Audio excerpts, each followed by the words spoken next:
Isang araw noong Pebrero 2018, maingay ang hallway sa labas ng inuupahang pwesto ni Clarice Evangelista sa Bulacan nang dumating ang isang kliyente. Bitbit ang isang kahon ng alahas at papel na patunay ng isinagawang pagsusuri sa mga ginto. Sa loob ng ilang minuto, napuno ng tensyon ang silid. Nagsilabasan ang mga tao sa ilang kalapit na establishmento. Habang umaalingaw-ngaw naman ang malakas na boses ng babae na nagsasabing peke ang mga alahas na nabili nito kay Clarice. Sa puntong yun, hindi agad nakaimik si Clarice. Nakaupo siya sa harap ng kliyente at gulat habang pinoproseso ang mga reklamong ngayon lang niya natanggap. Sa pagkakaalala niya, ang mga alahas na yun ay galing sa uling batch na ipinadala sa kanya ng kanyang supplier. Kabilang ito sa mahigit na 4 milyong halaga ng mga pulseras, kwintas at hikaw mula kay Maylene Abad. Halos 1 taon na ang relasyon nila sa negosyo. Nagsimula ito sa maliliit na transaksyon. Isang pares ng hikaw, isang chain, lahat ay naging maayos. Totoong ginto na may mataas na kalidad. Si Maylene ang klase ng supplier na madaling makapalagayan ng loob. Mahusay ito sa pagsasalita at panghihikayat. Noong Enero 2018, isang malaking oportunidad ang dumating kay Clarice. Nanalo siya sa isang bidding para mag-supply sa isang exclusive auction para sa high-end clients mula sa abroad. Ito ang dahilan kung bakit siya nagdesisyong bumili ng maramihan mula kay Maylene. Malaki ang puhunan, ngunit mas malaki ang pangakong kita. Ang batch na yon, ayon sa kasunduan nila, ay imported raw mula sa Middle East. Isinabay daw sa isang shipment ng relo at luxury bags. Nang dumating ang mga alahas, may ilang pirasong sinubukan sa araw ng turnover. Lahat ay pumasa sa karaniwang mga tests. Walang indikasyong may problema. Ngunit 1 buwan ang lumipas. Pebrero 2018, unti-unti nang sumulpot ang mga reklamo. Ang isa sa mga regular na kliyente ni Clarice ang unang nagpadala ng mensahe. May kahina-hinala raw sa itsura ng singsing pagkaraan ng ilang araw na isinuot ito ng nakabili. Sumunod ang isang buyer mula sa Pampanga. Peke raw ang stamp sa clasp ng kwintas. At ngayon, ang pinakaunang direktang komprontasyon, isang matagal ng suki, ang galit na bumalik. May kalakip na lab result na nagsasabing napakaliit lang ng gold content ng mga alahas. Dahil ito ay mga high-quality gold-plated jewelries lamang. Habang nakaupo sa kanyang maliit na pwesto, nagsimulang manginig ang mga daliri ni Clarice. Sa mga sumunod na araw, mas maraming reklamo at demand letter ang dumating, kabilang na ang organizer ng auction kung saan niya ipinadala ang karamihan sa mga nakuha niya kay Maylene sa huli nilang transaksyon. Ngayon ay walang ibang maisip si Clarice kundi hanapin si Maylene at tanungin tungkol sa napakalaking isyung kinakaharap niya. Sa loob lamang ng 2 linggo matapos ang unang reklamo, halos kalahati ng mga alahas mula sa batch na yon ay binalik na kay Clarice. May ilan na ginto ang ibabaw, ngunit kumupas na at litaw ang brass sa loob. Ang kalidad nito ay napakahusay na hindi mo aakalaing peke sa paglipas ng mga araw. Kung hindi susuotin, malamang ay hindi mapapansin na hindi ito genuine.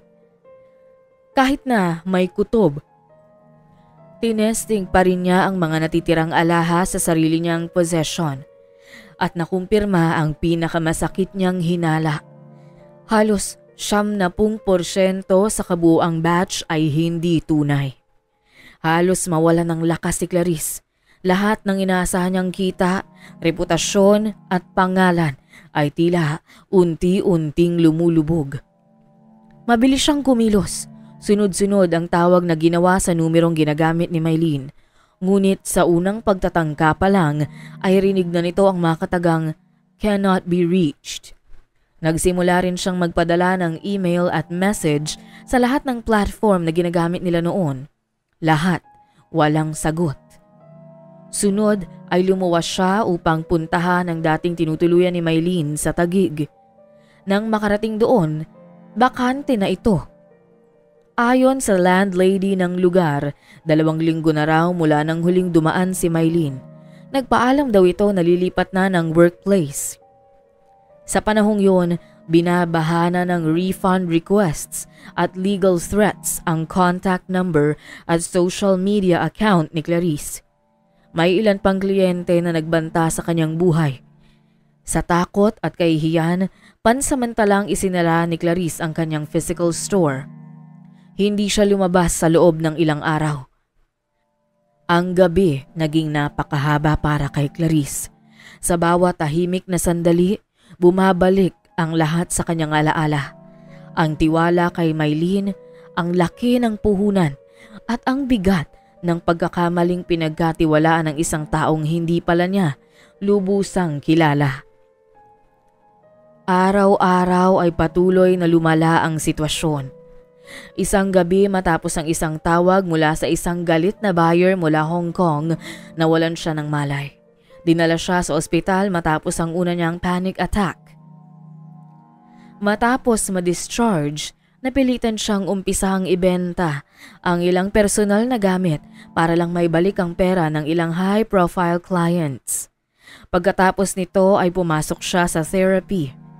Unti-unti siyang bumabangon habang araw-araw niyang pinagbabayaran ang maling pagtitiwala kay Mylene. Makalipas ang ilang buwan, nakaranas pa si Clarice ng ilang serye ng panic attack. Hindi siya matahimik. Walang refund o therapy session ang sapat para tuluyang maibalik ang dignidad na nawasak sa panlilinlang ni Mylene. Sa tulong ng isang abogado ay nagsampa siya ng kasong estafa kahit pa hindi niya alam ang kinaroroonan ni Mylene.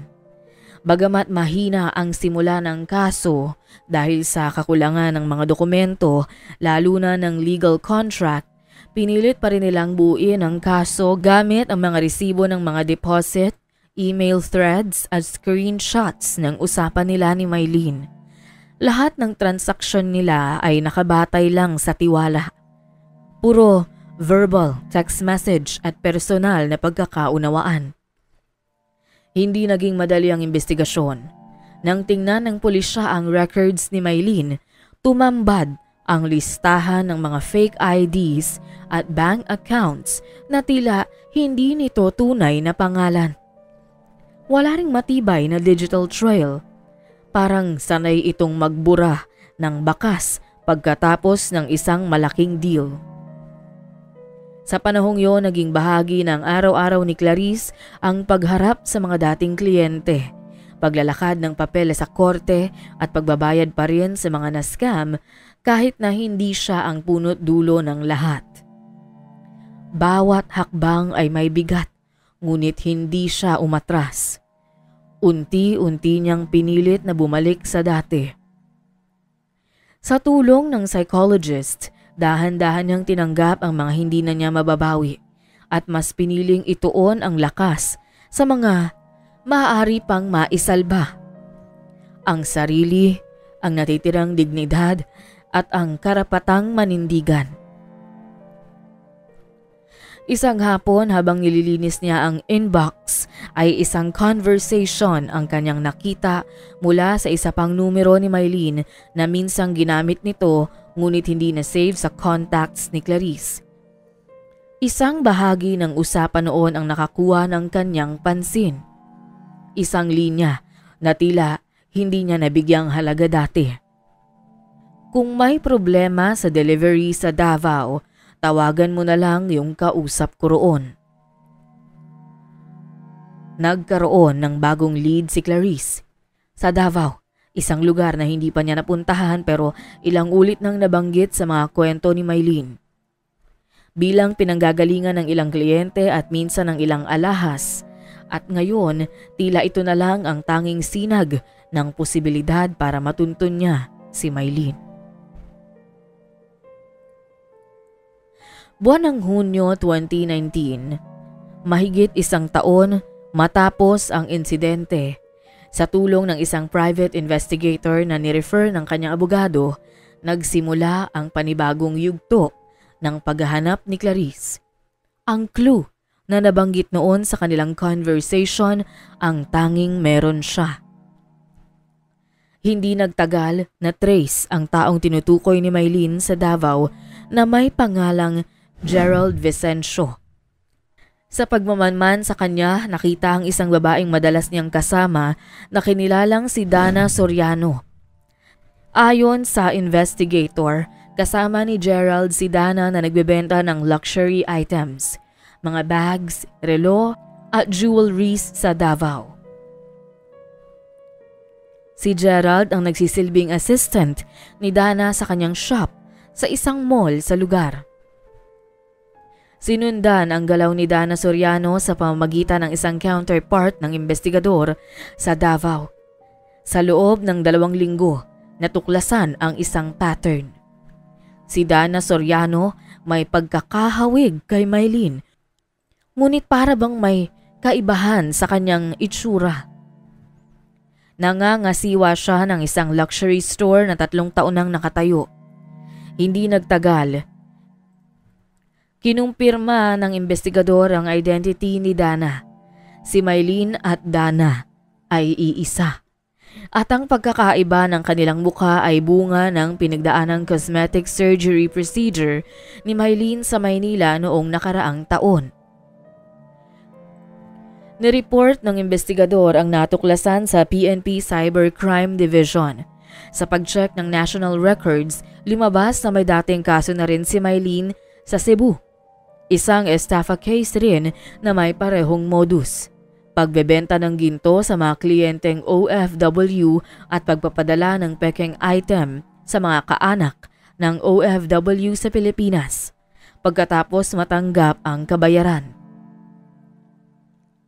Nang mabuo ang pattern at makumpirma ang pagkakapareho ng mga alias at estilo, pinagsama-sama ng mga otoridad ang mga kaso at inilagay si Mylene sa watch list.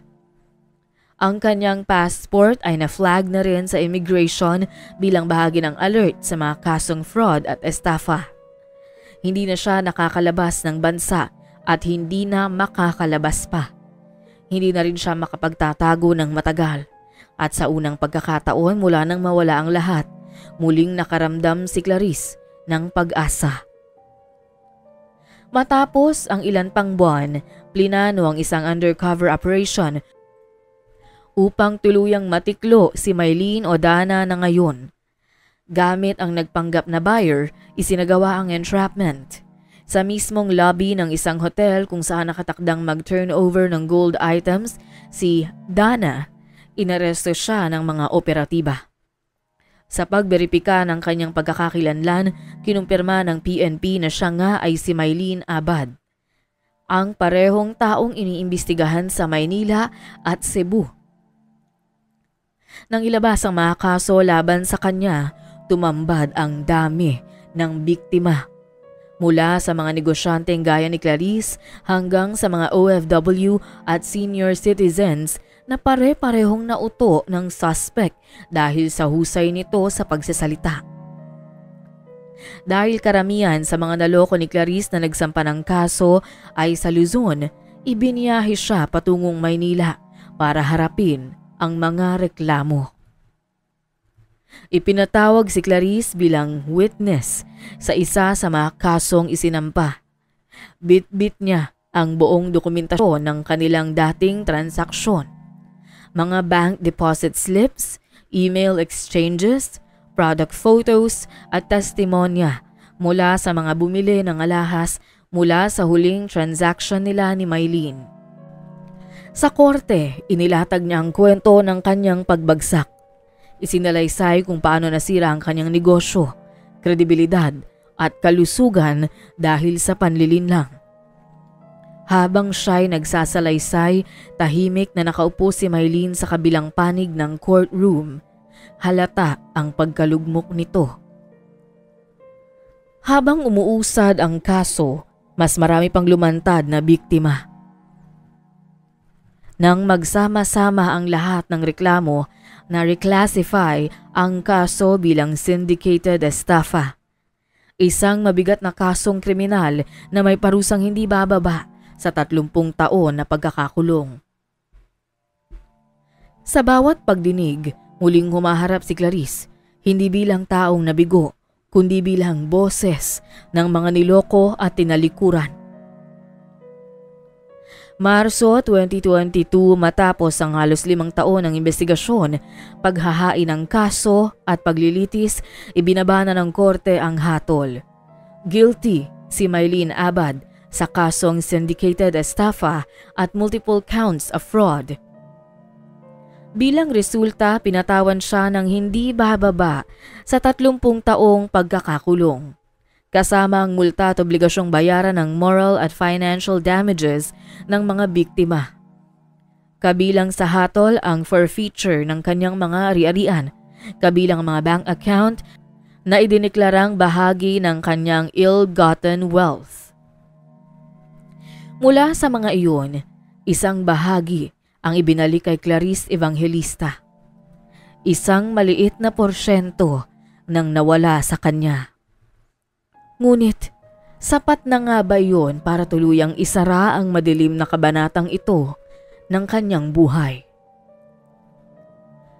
Sa huling araw ng pagdinig, tahimik lang si Clarice habang binabasa ng judge ang desisyon.